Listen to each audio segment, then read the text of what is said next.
So I just wanted to flip the camera on here and document just a portion of my journey here in the insurance business. Today I woke up, one of the clients that I helped in February, healthy guy, wanted to think about it, call me the next week. I need to, I just want to talk to my daughter about it. Just passed away. This is my first death claim that I've had to experience. It was an absolute shocker. Guy was 64 years old. And I want to share with you kind of what I've learned, but also just give you a message to agents that can help you sell more, that will help you not only just produce better results for yourself, but ultimately serve the client. And when you're in this insurance industry, I just had this sinking gut feeling like, damn, I hope I represented the right way. I hope I did the right thing for him. I hope I filled out everything correct for him. And I sure did. I listened to the conversation. It was marked right. Everything was sold right. But the one thing the guy told me, multiple times in this application, I just need to think about it, in the mid-application, we're going through the medical questions. He's like, uh-oh, I found this company here. They're going to give me it cheaper for $20. He literally said it just like that. I said, who are they with? And I said, with your Plavix, Mr. Terry, with your health conditions, with the one, I guess disorder that you have, that company would underwrite you as a graded product. Did you want something with 2-year waiting period? He's like, I don't know. He was like, and he didn't think he was going to die. And I want you guys to understand this. This is truthfully a message for me. Like, people don't think they're going to die. And we're in the industry of death. It's a sad, scary industry. But ultimately, if I failed him, if I did not do my job, if I didn't have enough conviction in my heart, if I didn't have enough belief that I was going to be the agent that was going to serve him, if I didn't have enough trust in the product that I was selling, if I didn't have enough medical understanding that with the medication that he was taking, I could get him day one coverage, and if I didn't speak that upon him, he probably been stuck with a 2-year waiting period.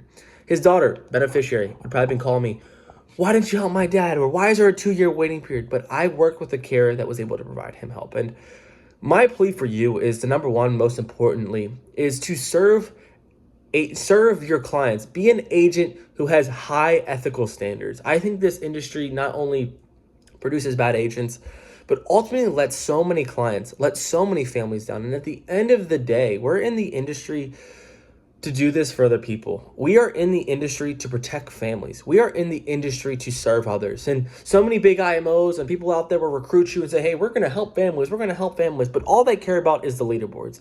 All they care about is how much money that they put up. All they care about is how much in their bank account. Yet if you underserve and you don't do the right thing for the clients, then what the heck are you doing?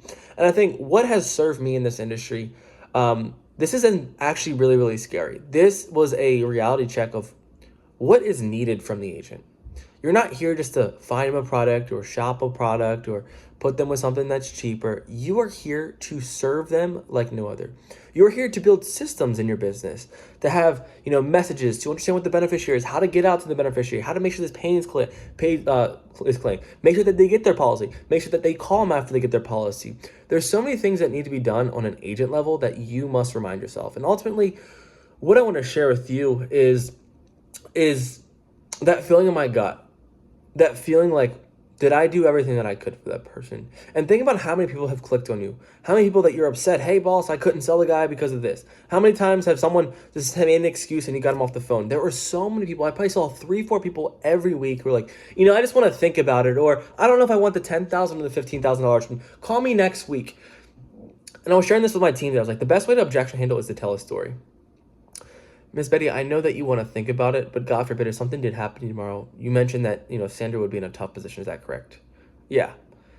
And if something did happen to you, what would that look like for her? Would she be in a tough position? Yeah. Okay.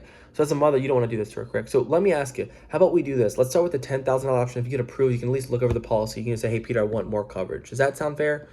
Rather than hang up the phone, letting them run, and then wondering, hey, did I let their family down? And this thought in your head, people are like, oh, have a thought that's like your last conversation. I always thought that. But if you can speak that with conviction, if you can speak that into actual existence, like, hey, this might be the last time, Miss Sandra. I will literally tell this to people. This is what has made me a sales agent. I can't tell you the little nuances or things that made me special, that makes me sell. I literally just speak like this. I just share with so much conviction and heart that I care for these people. Like, Miss Sandra, if this was the last conversation the worst thing that would have you do is your daughter call me and see my name on a white piece of paper with my phone number that says life insurance agent. She calls me crying, hey, my mom just passed away. My mom, did she have life insurance? And I said, unfortunately, I was trying to help your mom, but she just needed to think about it. That plays in the back of my mind every minute, every sales phone call, every time. This is not just another number. They are not a lead. This is not just someone that wants you to reach out. This is someone that wants to be saved. And my prayer and my hope for you as the agent is to disregard the leaderboard, disregard, trying to make money for yourself and to serve the client. And I've been doing this for months and months and months. And weird enough, I've been able to make money. Weird enough, I've been able to have clients. And weird enough, I've been able to help people. I just want to share with you that this is the way to serve. This is my experience. It's my first death claim. I love you guys. Cheers.